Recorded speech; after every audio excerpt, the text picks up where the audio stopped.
I'm back. I'm trying to do this without having to edit so that we don't have all those errors like we had before. But welcome back to segment 6. Thanks for watching. And if you remember where we left off last time, I was talking about the New Life Church, and Pastor Rick had talked about the sermon series, which was called Say Goodbye. So that kind of blew me away. And I wanted to talk just a little bit about his first sermon in that series. And again, that is linked on the banner page if you guys want to go back and look for that, because it was good. But it was Say Goodbye to Confusion and Hello to Clarity. And there were so many good points in this sermon, of course, like all of them. I love them all. But he said at the very beginning of this service, there's something God wants to communicate to you today. And I just remember thinking, okay, God, I'm ready. Here I am. Like, I'm going to listen. Because, you know, he's filling me with so much information all the time in these last couple of months that I just was like ready and on high alert almost. Like, what are you saying? But he said, confusion comes when we listen to too many voices and taking our eyes and ears off of God. And he used 1 Corinthians 14, God is not a God of confusion, but a God of peace, and that it's a strategy of the devil, which is true because the devil is a liar, like we've discussed. So in James 3:16, where it says, where jealousy and selfishness are, there is confusion and every other kind of evil. So some of the points that he made about confusion are that confusion distracts, it won't allow you to focus. It distorts reality, it discourages you, and it detours you, gets you off track. So if you're doing a lot of this, should I or shouldn't I? And prior to the fall, prior to all of this happening, that's exactly what I was doing in a lot of areas of my life. Should I go to school or should I not go to school? Should I buy a house or should I rent a house? Everything was should I, shouldn't I, should I, shouldn't I? And then, but now with everything that God had been telling me, like there was no confusion. I was like laser focused, like I know what he's telling me to do. And like, I know what to do. There's no confusion at all, which is an amazing feeling. But the enemy doesn't want you to have clarity. He wants to snatch that right back away. So you have to take every thought captive and you just can't let him win. And believe me, guys, that sounds easy, but it's not easy for anybody to take every thought captive. But it's what's the word I'm looking for? It's a discipline. That's the word. It's a discipline that you have to work on and practice. So, you don't go to the gym and the first time, start powerlifting. You have to build your muscles and strength and work yourself up to whatever the desired outcome is you have for weightlifting or whatever it is. And that's the same thing with your Christian walk. If you want to take every thought captive, you have to practice it. You have to start doing it. And you have to be conscious of your choice to do that. And if you allow yourself to get into the weeds with your thoughts, then your thoughts are going to run away with you. But if you decide and determine in your heart that you're not going to, and you pull those thoughts back and take them captive, the more you do that, the easier it gets. So it doesn't mean you'll never trip up. You will. But the point is to keep working on it and forgive yourself, for one thing, and just keep striving to do better.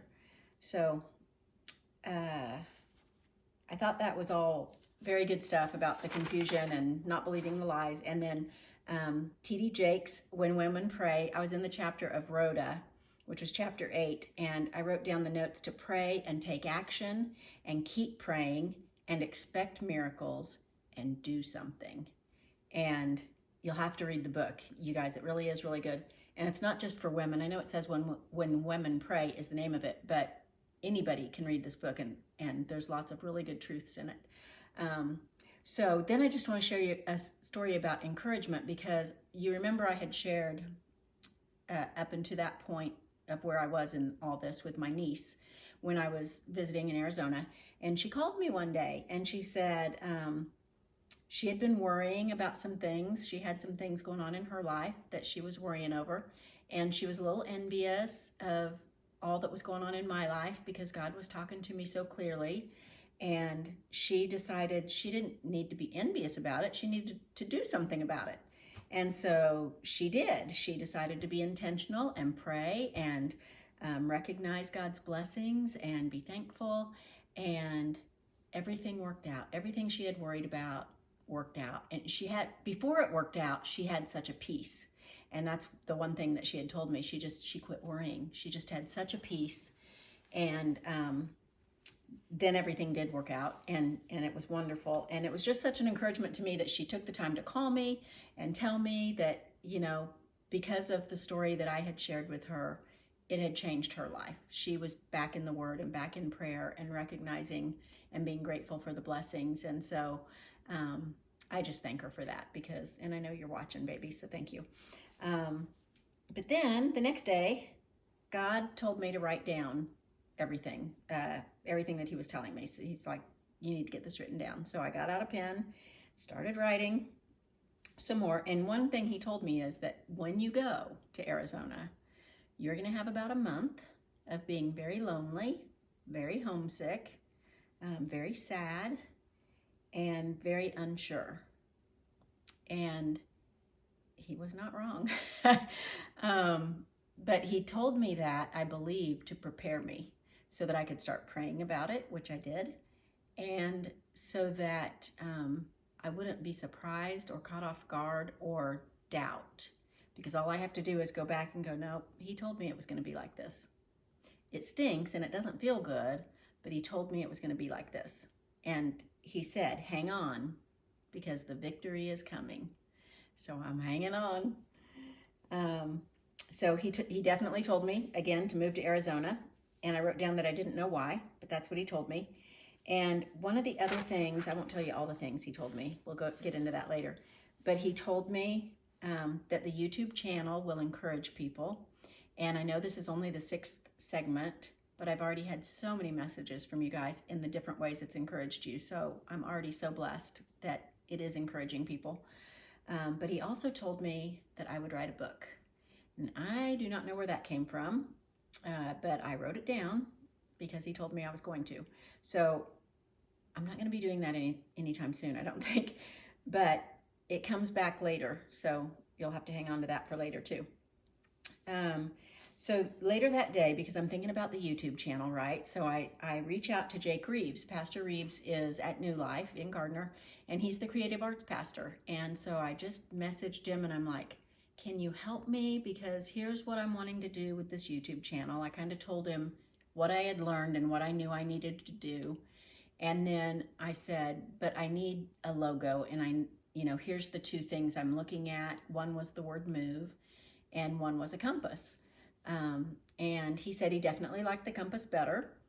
And I couldn't use it. What I sent him, you guys, I'm not techie. I know you've witnessed that now at this point, so you believe me, but what I sent him was just like a screenshot of an image on, the internet or something off my phone. So it wasn't anything in a format that I could actually utilize.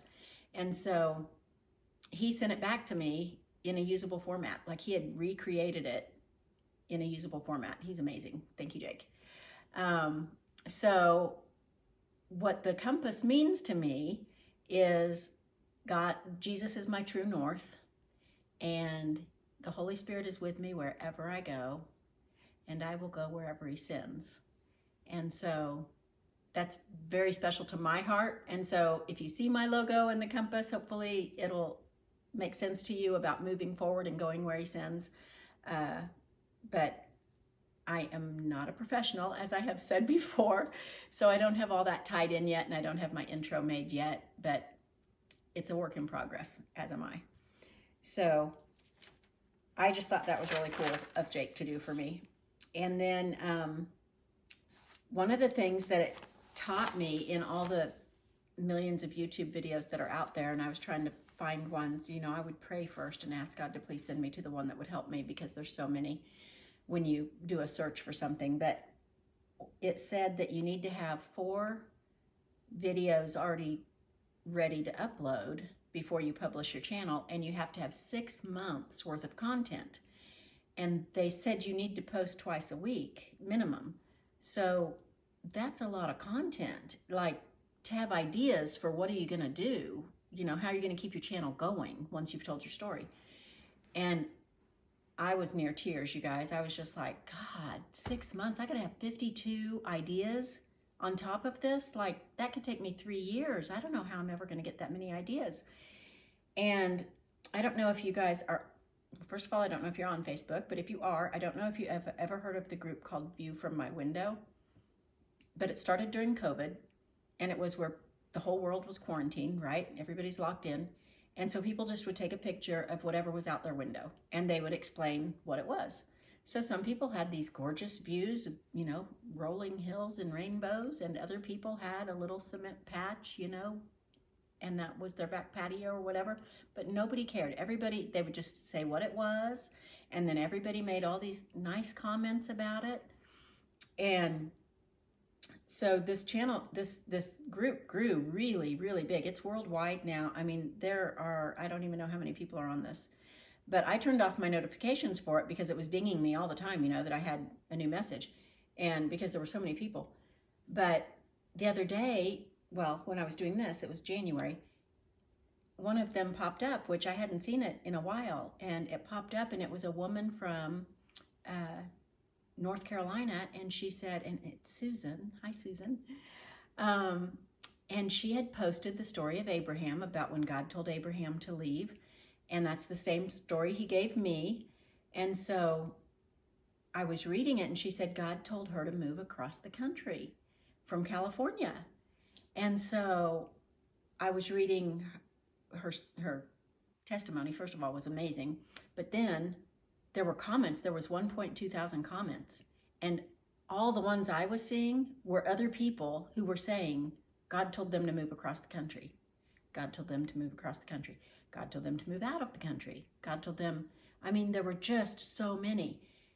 And all of a sudden I just was like, these are my ideas. Like, all I need to do is tell their story.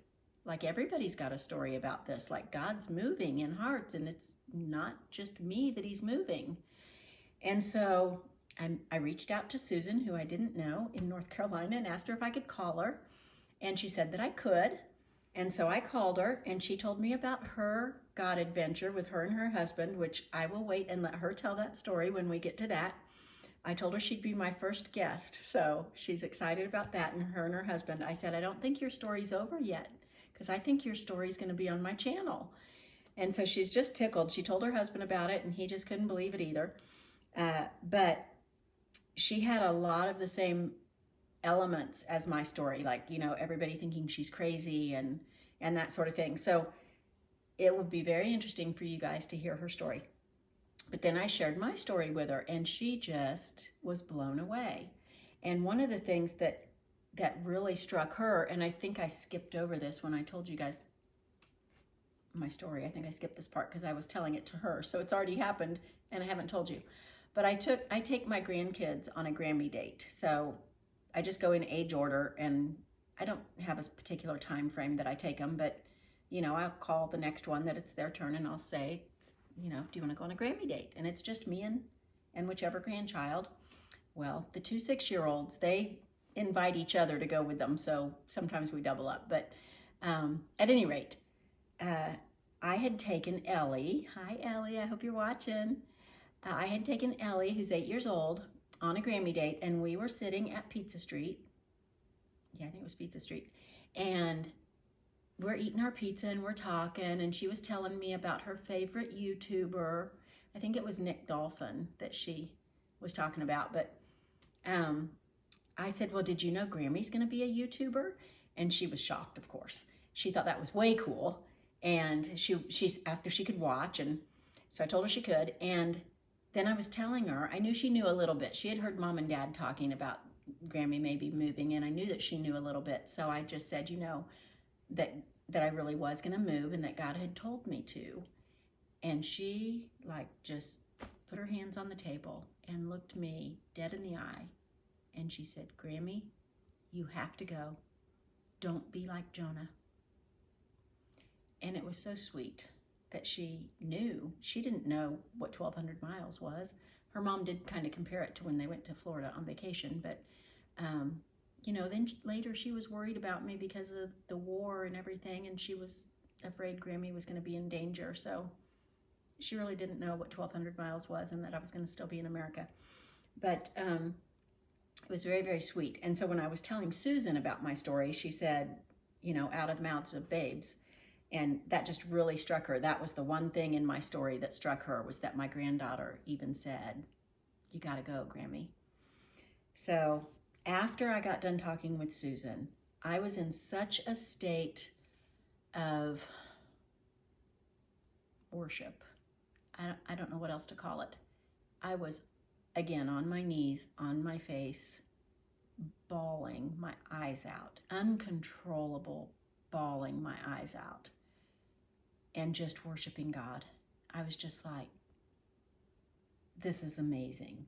Like, it would have taken me 3 years to come up with other ideas, and you just plopped them right in my lap. Like, who does that? I mean, nobody, God, right? So it was just really exhilarating, you guys. It was just really exhilarating. So I don't know if I do tell you about the other people here in a minute. So a couple days later, I was reading T.D. Jakes' When Women Pray, and page 196, it said, in those inevitable moments of painful uncertainty, realize that all of these women in the Bible are your sister soldiers. Draw down their strength and keep it moving. You guys, that might not have meant much to you, but boy, the story I've already ridden through these last few months, I read that, and again, I know I say it all the time, but I was bawling. The Holy Spirit overwhelmed me once again, and I was just bawling my eyes out. And that just, thank you, Bishop Jakes, because that just really spoke to me. The next day, I had been asking God about when am I supposed to go to Arizona? So you've told me this, and I'm trying to do what you're telling me. I'm trying to prepare the YouTube channel, and I'm trying to do my day job, and I'm trying to keep everything in order and everything. But when do you want me to go? Like, I don't know what's happening. I know you've told me to move, but I don't know why or when, or like where I'm gonna live or what I'm gonna do.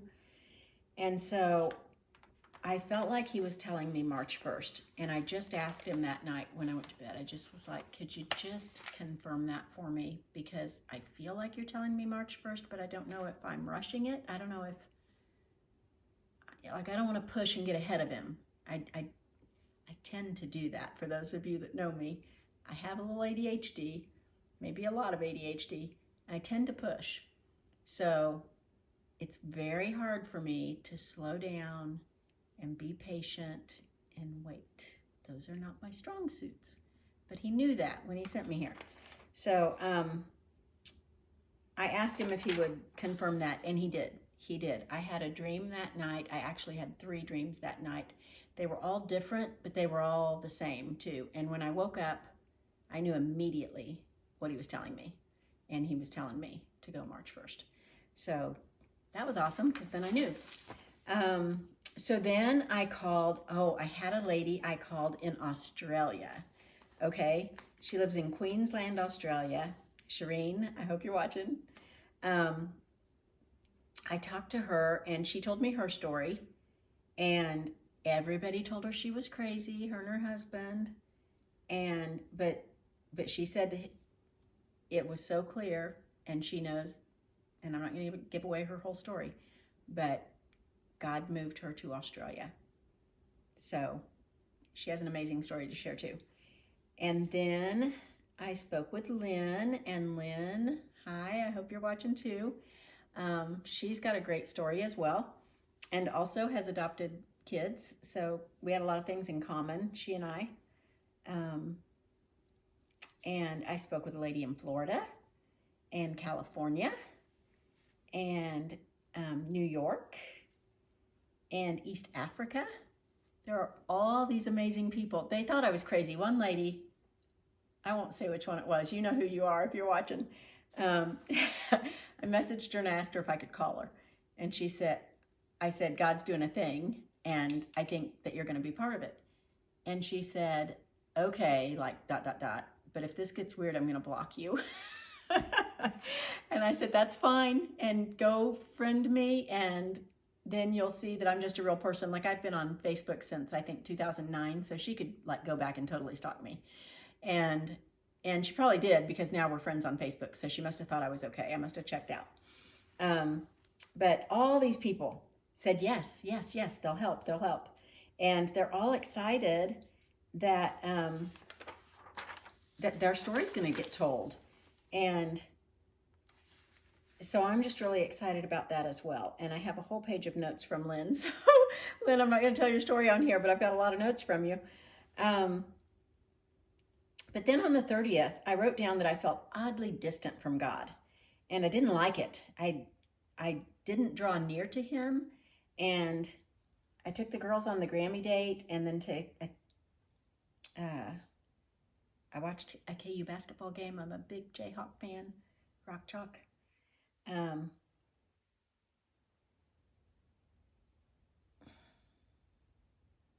But then God brought to me a verse in Isaiah 60, verse 22, and he said, when the time is right, I, the Lord, will make it happen. And I had been praying because I'd felt like I'd distanced myself from God that day for some reason. I don't exactly know why, but I probably didn't do my Bible study that morning. Probably maybe didn't listen to any worship music, because I usually do in the car. And if I had the kids and the KU game on and stuff, I wasn't doing that. And that probably made me feel that way. But then he gave me that verse, and I don't know, it comforted me, made me feel like everything was going to be okay. And I'm going to stop there because I promised you guys these would be short, and my last segment was super long, and I apologize for that. So I'll pick it up with the New Life Say Goodbye to Conformity, which is the next one. But I won't go there now because I want to give you guys a break because they've been kind of long. So I'm going to stop there, and I'm just going to say, if you haven't subscribed yet, please do. You do have to have a Gmail account, so I apologize. Some of you don't have one, but you do need to have one to subscribe. And then you can like and make comments, and I really, really appreciate your comments. You're welcome to ask me questions. I know a lot of people have just been posting encouragement, and that's awesome. I love encouragement, so you can feel free to do that. But if you have questions or even prayer requests, I am happy to pray for you. If you want to private message me on a prayer request, you can find me on Facebook, or you can find me on Instagram at JenniferJ67, and J is spelled out Jaye. So feel free to message me there. And in the meantime, please stay in the Word and in your prayer life. Listen to some worship music. Caleb's awesome. There's lots of awesome channels in your area that have Christian music, or, you know, buy a CD or listen to something. But it is very helpful to get your prayer life started, especially if you don't know how to pray. Listening to some songs can be a very good way to get you into a spirit of prayer. So thank you guys for watching, and I'll see you next time.